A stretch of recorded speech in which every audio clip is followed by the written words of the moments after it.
wabarakatuh. Salam semangat sehat. Kembali lagi di podcast Sapa Dokter RSA dengan saya Dr. Desi.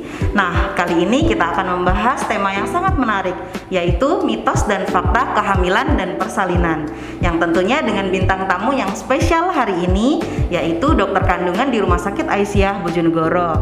Langsung saja kita sapa Dr. Ika Maretania, spesialis obstetri dan ginekologi. Assalamualaikum dokter. Waalaikumsalam Dr. Desi. Ya, bagaimana kabarnya dok? Sehat, alhamdulillah. Dr. Desi juga sehat? Alhamdulillah, saya juga sehat ya dok. Kita berharap sahabat-sahabat RSA di rumah juga sehat ya. Amin. Ya, nah hari ini di dok kita akan membahas fakta dan mitos tentang kehamilan dan persalinan. Ini menarik sekali nih dok, karena pasti bunda-bunda dan keluarga di rumah menantikan nih materi ini gitu. Ya Dr. Desi, saya siap menjawab apakah fakta atau mitos yang pertanyaan Dr. Desi berikan kepada saya. Langsung saja ya dok ya, nanti saya sebutkan pernyataannya, nanti Dr. Ika yang menjawab apakah mitos dan fakta dan penjelasannya. Oke. Tuh. Yang pertama nih dok, kalau ibu hamil nggak boleh minum kopi. Mitos. Oh, mitos teman-teman. Boleh, ibu hamil boleh minum kopi berdasarkan rekomendasi dari ACOG, itu American College of Obstetrics Gynecology, itu maksimal 200 mg per hari minum kafein atau setara dengan 1 cangkir kopi. Nah betul sahabat RSA, jadi boleh asalkan tidak melebihi batas ya. Kemudian yang kedua nih dok, tidak boleh makan sayur dan daging yang mentah. Fakta. Iya, jadi hati-hati pada sayur atau daging yang masih mentah, itu mengandung toksoplasmosis. Itu bahaya menginfeksi pada ibu-ibu yang sedang hamil. Sebaiknya memang mengkonsumsi daging yang sudah benar-benar matang, atau sayur bisa direbus dengan air mendidih dulu. Oh gitu. Baik, kalau misalkan nih dok ada yang tanya juga nih, masih membantah dok, kalau sayur tapi dicuci sendiri gitu gimana dok? Dicuci memang iya, tapi memang harus tetap direbus dengan air panas untuk membunuh virus-virus toksoplasmosis tadi. Oh betul dok ya. Jadi selanjutnya kita kalau nanti memasak sayur dan daging harus matang ya untuk bunda-bunda di rumah yang sedang hamil. Nah yang selanjutnya dok, yang ketiga tidak boleh makan seafood. Tidak boleh makan seafood. Mitos. Boleh makan seafood, boleh, karena memang di seafood itu juga ikan laut itu juga kandungan proteinnya cukup tinggi. Cuma memang hati-hati pada konsumsi kerang.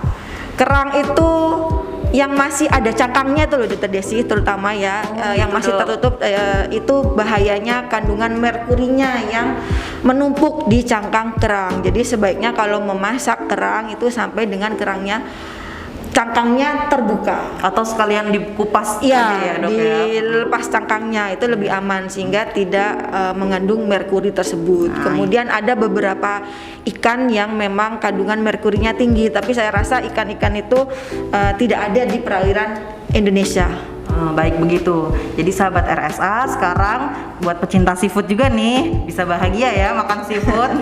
Ya. Nah selanjutnya dok, untuk makan untuk 2 orang. Makan untuk 2 orang, mitos. Ya meskipun ibu hamil mengandung calon bayinya, tapi untuk konsumsi makanan sehari-hari memang bukan berarti porsinya double gitu, tidak. Tetap porsi seperti biasa dengan gizi yang seimbang. Nah selanjutnya dokter, kalau misalkan ada pernyataan yang bilang ibu hamil tidak boleh makan nanas, itu betul nggak dok? Mitos ya, teman-teman. Karena bunda-bunda sahabat RSA selama kehamilan itu memang boleh mengkonsumsi nanas, karena dari penelitian itu memang nanas mengandung zat yang bernama bromelain yang bisa mengakibatkan perdarahan selama kehamilan, tapi membutuhkan 7 sampai 10 buah nanas untuk mengakibatkan perdarahan tersebut. Jadi kalau misalnya hanya sedikit nanas di rujak buah ada nanasnya, ya boleh. Tidak apa-apa. Di trimester berapapun boleh ya dok ya? Boleh di trimester berapapun. Ya, asalkan tidak berlebihan sahabat RSA. Betul. Nah, selanjutnya dokter, minum dingin tidak boleh untuk ibu hamil. Mitos. Kenapa nih dok? Ya banyak soalnya yang ibu hamil tuh dilarang minum dingin takut bayinya besar. Padahal itu adalah mitos karena air putih dingin itu 0 kalori sehingga tidak akan mengakibatkan bayi besar kecuali yang manis-manis. Nah, gula itu bisa menyebabkan bayi besar selama dalam kandungan. Sehingga kalau air putih dingin itu tidak apa-apa karena 0 kalori. 0 kalori. Nah, sekarang sahabat RSA sudah tahu ya fakta dan mitosnya. Nah, selanjutnya dokter, kalau untuk ini kita di luar makanan dan minuman nih, rasanya udah semua ya kita bahas. Sekarang kalau hewan peliharaan nih dok, katanya tidak boleh memelihara kucing dok. Betul apa enggak dok? Mitos. Sebenarnya boleh untuk memelihara kucing. Yang dikhawatirkan kan memang selama ini virus toksoplasmosis pada kucing. Iya, sebenarnya boleh. Virus toksoplasmosis itu memang ada di kotoran kucing atau hewan peliharaan, kucing atau hewan unggas yang lainnya. Kalau hanya memelihara saja itu tidak apa-apa, asal memang tidak berdekatan dengan kotoran dari hewan peliharaan tersebut dan gitu. Kebersihannya mungkin dijaga ya dok ya? Betul, kotorannya disendirikan gitu dok. Betul, kebersihan kucingnya juga mungkin harus dimandikan berapa kali seminggu, itu memang harus diperhatikan sehingga tidak menempel virus toksoplasmosis itu pada bulu-bulu kucing. Betul, baik sahabat RSA. Selanjutnya nih kita membahas tentang tidak boleh berhubungan seksual dokter kalau dalam masa kehamilan. Betul atau enggak dok? Mitos. Ya. Kenapa dokter? Sebenarnya hubungan suami istri itu tidak apa-apa selama kehamilan, cuma harus dilakukan hati-hati. Trimester pertama itu memang disarankan untuk tidak melakukan hubungan suami istri karena dikhawatirkan sperma suami itu mengandung zat yang namanya prostaglandin, sementara zat prostaglandin tersebut bisa mengakibatkan kontraksi rahim yang bisa mengakibatkan terjadinya perdarahan atau lahir prematur, sehingga memang pada saat trimester pertama itu tidak disarankan untuk hubungan suami istri, dan trimester kedua tidak disarankan terlalu sering untuk melakukan hubungan suami istri dan sebaiknya memang menggunakan pengaman sehingga sperma tidak mempengaruhi leher rahim, tidak mengakibatkan pembukaan jalan lahir. Justru di trimester ketiga menjelang persalinan itu malah disarankan sering berhubungan suami istri agar mempercepat proses persalinan karena zat prostaglandin tadi yang terkandung di sperma suami bisa mempercepat pembukaan jalan lahir sehingga mempercepat proses persalinan tersebut. Nah, baik, jadi begitu ya sahabat RSA penjelasannya. Untuk yang trimester 1 itu tidak disarankan, tapi untuk trimester 3 malah disarankan ya dok ya. Malah disarankan proses persalinan. Tuh. Selanjutnya dokter Ika, kalau untuk hamil tidak boleh menggendong balita, apakah mitos atau fakta dok? Fakta, karena memang selama kehamilan sebaiknya tidak melakukan aktivitas yang berat atau tidak melakukan atau tidak angkat-angkat yang berat. Untuk balita kan memang sudah berat badannya lebih dari 10 kilo ya, memang tidak disarankan ibu hamil apalagi menjelang persalinan untuk mengangkat yang berat-berat. Yang dikhawatirkan bisa terjadi perdarahan atau persalinan prematur. Jadi hati-hati ya sahabat RSA di rumah kalau punya anak balita juga dan sedang mengandung, kalau bisa tidak melakukan penggendongan balita itu ya, atau melakukan aktivitas berat. Oh ya, satu lagi dokter Desi, kenapa tadi ibu hamil tidak boleh menggendong balita? Yang dikhawatirkan saat menggendong balita itu balitanya ini menendang perut ibunya. Oh, jadi bahaya ya dok? Bahaya karena memang meskipun tampaknya tidak keras, tapi bisa mengakibatkan lepasnya ari-ari dari tempatnya akibat tendangan balita yang digendong itu bahaya untuk ibu dan janin yang dikandungnya. Oh, jadi begitu. Nah, selanjutnya dok, kalau untuk ibu hamil tidak boleh menyusui, apakah fakta atau mitos dok? Itu fakta. Ya, jadi bunda-bunda sahabat RSA memang tidak disarankan untuk menyusui saat hamil karena secara kuantitas maupun kualitas ASI itu memang sudah tidak memenuhi syarat untuk diberikan pada anaknya. Ya, jadi memang sebaiknya jika sudah hamil lagi saat menyusui memang sebaiknya sudah mulai belajar disapih. Oh, gitu. Itu alasannya kenapa kita memberikan saran untuk dijaraki antara kehamilan Jarak yang dari sekarang kehamilan dengan satu. kehamilan berikutnya iya, selama betul. 2 tahun sehingga bisa memberikan ASI eksklusif 2 tahun. Tapi kalau kurang dari 2 tahun ya itu bisa mengakibatkan tadi tidak tuntas pemberian ASINya karena selama hamil tidak boleh memberikan ASI. Ya, jadi untuk gizi ke anaknya juga kurang ya dok ya? Ya, secara kualitas otomatis akan turun. Nah, selanjutnya lagi dok, kalau untuk ibu hamil tidak boleh berolahraga, mitos atau fakta dok? Mitos. Mitos. Iya. Penjelasannya bagaimana dok? Jadi memang selama kehamilan boleh tetap berolahraga sesuai dengan olahraga yang biasanya dulu apa yang dilakukan sebelum hamil. Tapi untuk mulai olahraga sebaiknya dilakukan pada saat usia kehamilan sekitar 6 bulan atau 24 minggu ke atas baru dimulai untuk aktivitas olahraga. Jadi untuk trimester 1 masih diwanti-wanti ya dok ya? Ya sebaiknya tidak. Jadi olahraga dimulai tadi saat usia kehamilan di atas 24 minggu. Olahraganya boleh apa saja yang biasanya bunda-bunda sahabat RSA lakukan sebelum kehamilan. Nah, jadi begitu ya, bunda-bunda sahabat RSA, kalau mau berolahraga masih boleh asalkan setelah 24 minggu. Betul Ya, dokter? betul dokter Desi. Nah, jadi gitu. Nah, selanjutnya nih dok, banyak sekali yang ngomongin, apalagi pas Ramadan tuh, ibu hamil jangan puasa dulu. Nah, itu apakah mitos atau fakta dok?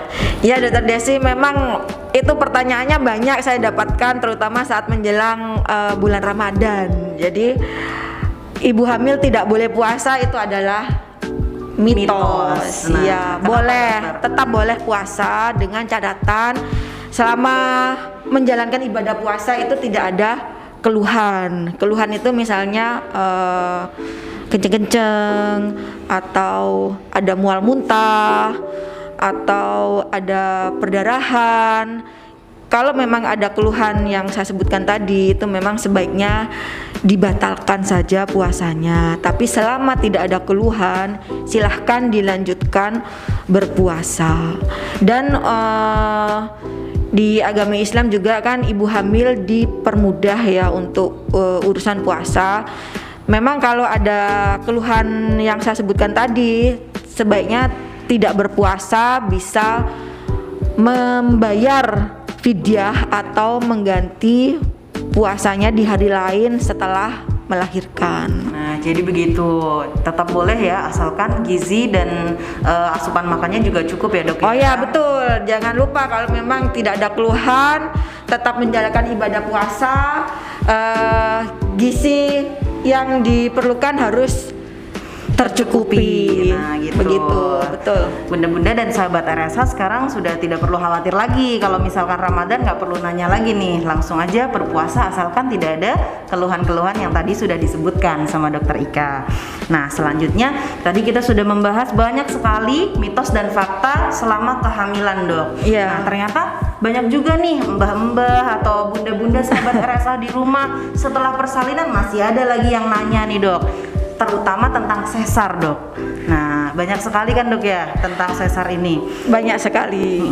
Nah, kalau misalkan sesar, kira-kira ada penyataan kalau misalkan sesar itu jadinya ibunya tidak sempurna gitu. Apakah mitos atau fakta dok? Mitos Dokter Desi. Jadi baik persalinan secara normal maupun persalinan operasi sesar itu seorang wanita memang benar-benar menjadi wanita dan ibu yang seutuhnya karena sama-sama berjuang untuk melahirkan bayi dan merasakan sakit yang sama. Nah, jadi gitu sahabat-sahabat RSA, untuk ibu-ibu yang sudah melahirkan secara sesar juga tidak perlu berkecil hati ya dok ya. Tidak perlu merasa dikucilkan, saya sesar, teman saya normal, semua sama saja. Nah, banyak yang curhat baik di medsos atau iya banyak. Jadi yang cerita kok operasi sesar ya dibully, kok operasi sesar tidak merasakan sakit saat melahirkan, tidak menjadi wanita atau ibu yang seutuhnya. Itu mitos sekali karena operasi sesar pun juga merasakan sakit saat melahirkan. Bedanya kalau persalinan normal itu sakitnya di awal, kalau operasi sesar sakitnya setelah operasi. Betul, penyembuhannya itu kan juga membutuhkan perjuangan ya. Sama proses penyembuhan masa nifas juga sama, baik persalinan normal maupun operasi sesar. Nah, masih membahas tentang sesar dok. Ada yang suka bertanya juga nih dok, ASI susah keluar saat setelah operasi sesar. Apakah itu mitos atau fakta dok? Fakta Dokter Desi ya. Bagaimana penjelasannya dok? Jadi memang baik persalinan normal maupun operasi sesar ASI itu tidak langsung keluar. Memang ada beberapa ibu yang ASInya bisa langsung keluar, bahkan saat hamil pun sudah mulai merembes ASInya. Tapi banyak juga yang belum keluar bahkan sampai bayinya lahir. Jadi memang tidak perlu khawatir, tidak perlu terburu-buru untuk memberikan susu formula. Jadi memang wajar jika ASI itu tidak langsung keluar, dan bahkan bayi pun itu tidak minum ASI atau tidak minum susu itu bisa tahan sampai 3 hari. Oh, sampai 3 hari ya? Iya, karena di lemak bawah kulit bayi itu ada cadangan energi untuk dia. Jadi meskipun tidak minum ASI selama 3 hari, bayi itu bisa kuat. Masih ada nutrisi yang masuk ya dok ya? Iya, betul. Sehingga memang jadi tidak perlu khawatir untuk bunda-bunda sahabat RSA yang ASInya tidak langsung keluar setelah persalinan normal maupun operasi. Sabar aja. Dan yang paling utama adalah dukungan dari keluarga, dukungan dari suami dan keluarga yang lain itu bisa meningkatkan produksi ASI. Nah, itu penting sekali ya sahabat RSA. Penting sekali dari keluarga, jadi bisa meningkatkan produksi dari ASI itu. Ya. Agar ibunya tidak stres. Betul. Gitu, ya. Yang utama memang dari pikiran, harus positive thinking, harus yakin dulu ibu itu bahwa ASInya keluar. Insya Allah nanti pasti akan keluar. Nah, masih membahas tentang sesar lagi nih dok. Kalau misalkan ada ibu yang bertanya, saya kehamilan pertama sesar dok, apakah kehamilan kedua harus sesar lagi dok? Jadi kalau misalkan sesar harus sesar lagi, apakah fakta atau mitos dokter? Mitos Dokter Desi. Mitos jadi, ya. Iya, jadi memang kalau yang persalinan ini dilakukan operasi sesar untuk kehamilan berikutnya belum tentu operasi sesar lagi. Jadi bisa persalinan normal ya dok ya? Bisa. Memang harus dikonsultasikan dulu ke dokter kandungan saat usia kehamilan 9 bulan untuk menentukan apakah persalinannya bisa persalinan normal atau harus operasi sesar lagi.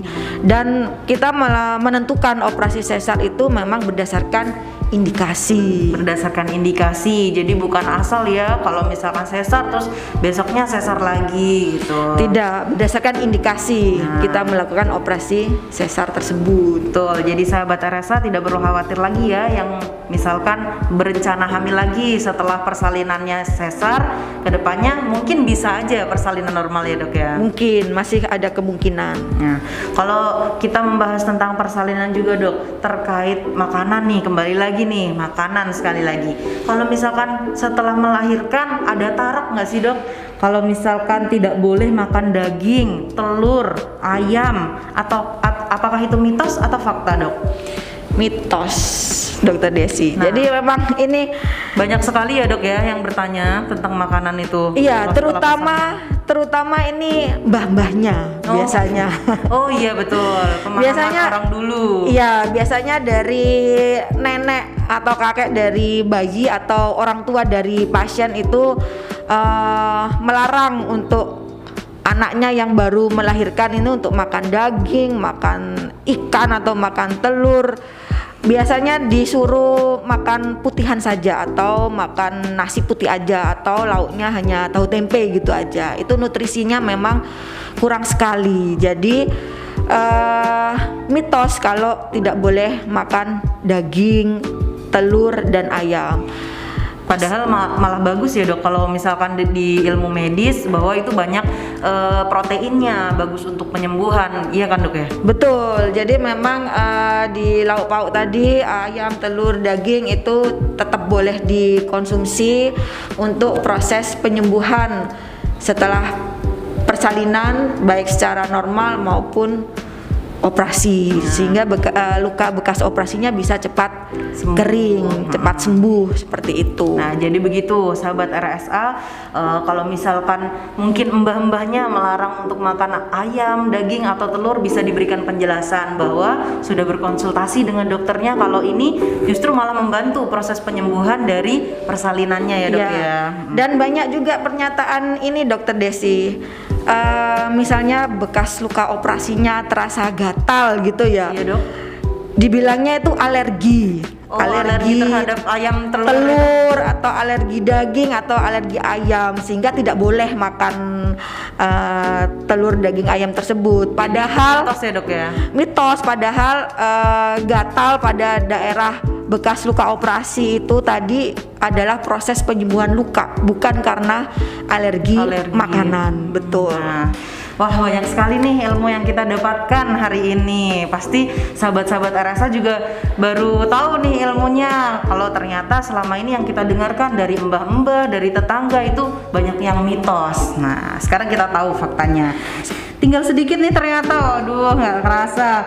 Nah, selanjutnya kalau untuk setelah lahiran, apakah setelah lahiran harus minum jamu singset dok? Apakah itu mitos atau fakta dok? Mitos. Gimana dok penjelasannya? Sudah tidak ada sekarang jamu-jamu, tapi ada dulu pasien saya memang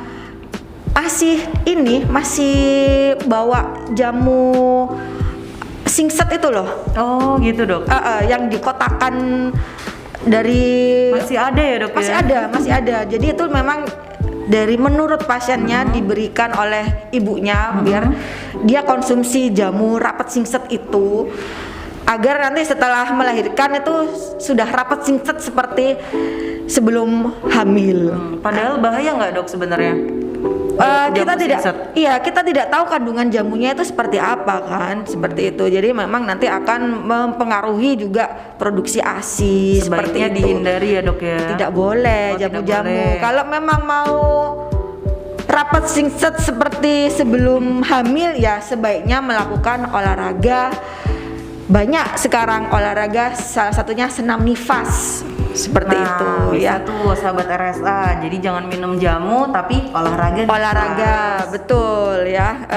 Banyak itu video-video di YouTube Google atau di YouTube juga itu banyak. Gerakannya juga simple, nggak ribet, gerakannya simple tapi cukup efektif untuk mengencangkan kembali otot-otot yang kendur selama kehamilan. Nah, selanjutnya dokter, ini masih membahas tentang pasca persalinan. Kalau Iya. misalkan ada ibu yang bertanya, setelah persalinan harus pakai gurita atau korset itu, apakah mitos atau fakta dok? Atau stagen gitu ya. Oh, stagen ya. Mitos. Mitos ya dok ya. Ya, jadi orang yang mbah-mbah dulu itu kan habis lahiran itu perutnya kendor ya, jadi biar rapat lagi dipakailah itu gurita atau stagen di belebet gitu loh, biar rapat lagi. Itu tidak ya, boleh, iya, karena bisa menghambat aliran darah balik gitu loh. Jadi nanti akibatnya tuh kakinya pada bengkak semua. Banyak sekali pasien saya, bahaya ya, dok, ya? malah bahaya. Banyak pasien saya yang menggunakan stagen korset terus keluhannya kakinya bengkak lah itu. Jadi ya sekali lagi, kalau memang untuk mengencangkan otot-otot perut yang kendor karena kehamilan, sebaiknya melakukan olahraga Senam nifas tadi ya. senam nifas. Jadi banyak sekali manfaatnya senam nifas, bukan hanya untuk mengencangkan perut yang kendor, tapi juga mengencangkan ini ya dok ya, bagian vitalnya ya. Ya betul. Nah, kalau untuk mitos ini dok, setelah lahiran tidak boleh mandi. Ini agak gimana gitu ya dok? Mitos. Tapi memang ada dokter Desi. Jadi Masih ada ya dok ya, yang masih memiliki ada pemahaman bahwa setelah persalinan tidak boleh mandi. masih ada, masih banyak. Jadi pasien-pasien saya yang setelah melahirkan gitu tidak boleh mandi sama keluarganya, sama mbah-mbahnya yang nunggu seperti itu. Itu mitos. Tidak apa-apa. Proses persalinan sendiri itu kan memang membutuhkan tenaga yang ekstra ya. Ini sudah mengejar, sudah berkeringat.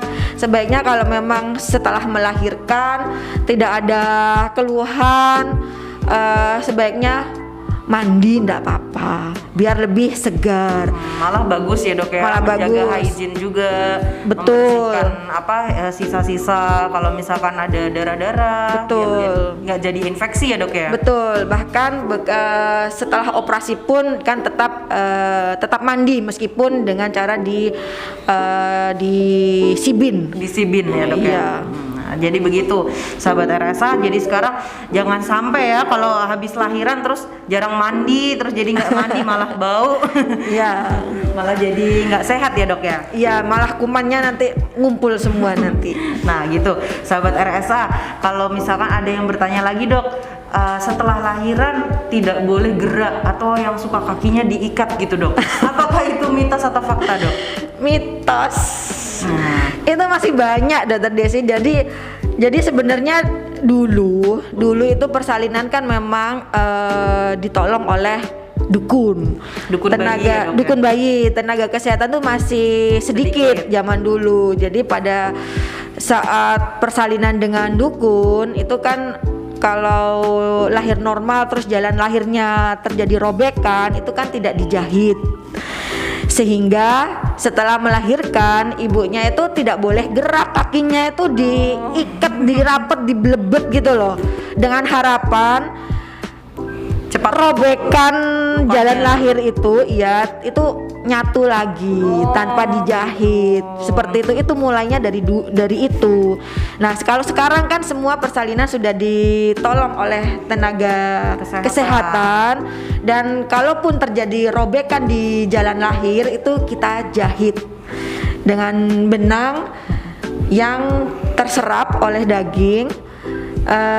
Sehingga tidak perlu dikhawatirkan likat lagi ya dok ya. Iya, tidak perlu dikhawatirkan lukanya akan terbuka atau tidak jadi. Insya Allah akan tetap jadi luka bekas robekan jalan lahir tersebut, seperti itu. Jadi tidak perlu diikat-ikat lagi. Kalau sudah kita jahit, insya Allah sudah kuat. Aktivitas apapun yang ringan ya, itu silahkan boleh dilakukan setelah melahirkan seperti itu. Nah, jadi udah boleh nih kalau misalkan habis melahirkan beraktivitas ringan langsung boleh ya dok ya, nggak Ya. perlu tiduran di kasur terus-terusan, nggak boleh gerak, itu adalah mitos kawan-kawan. Tidak. Nah, Terus ya. banyak juga pertanyaan dari pasien, dok ini sudah dijahit, ini takut robek lagi atau lepas jahitannya, untuk ke kamar mandi bagaimana gitu. Tidak apa-apa, jahitannya tadi seperti yang sudah saya bilang insya Allah kuat. Jadi mau ke kamar mandi, mohon maaf, ke WC jongkok atau WC duduk pun aman, Bisa ya, dok, tidak ya? ada masalah. Mau duduk di atas, mau duduk di bawah, aman, tidak Aman ada ya. masalah. Terus kalau untuk ini dok, kan suka ada yang bilang tidurnya nggak boleh di bawah, harus tidur yang di kasur atas gitu dok. Itu apakah mitos atau fakta dok? Mitos, apa saja boleh kalau sudah melahirkan asal aktivitasnya tadi Masih ringan, ringan ya. iya tidak boleh angkat-angkat berat. Nah, baik dokter, terima kasih banyak atas penjelasannya. Ini ilmu-ilmunya sangat bermanfaat. Kita semua jadi tahu ya faktanya, dan mitos yang sudah kita dengarkan selama ini bisa terhempaskan. Sudah nggak boleh percaya lagi mitos-mitos, dan kita udah tahu faktanya dan sebab-sebabnya juga karena penjelasan dari Dokter Ika Maretania, spesialis obstetri dan ginekologi dari Rumah Sakit Aisyah Bojonegoro.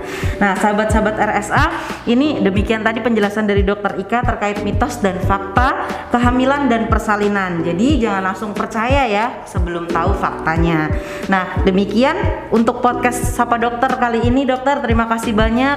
Semoga kita bisa berjumpa lagi di event selanjutnya yang lebih menarik lagi ya dok ya. Sama-sama Dokter Desi, terima kasih juga. Iya. Demikian untuk podcast Sapa Dokter RSA kali ini. Nantikan episode selanjutnya tentu saja dengan narasumber yang luar biasa dan tema-tema yang lebih menarik lagi. Terima kasih. Wassalamualaikum warahmatullahi wabarakatuh. Salam semangat sehat.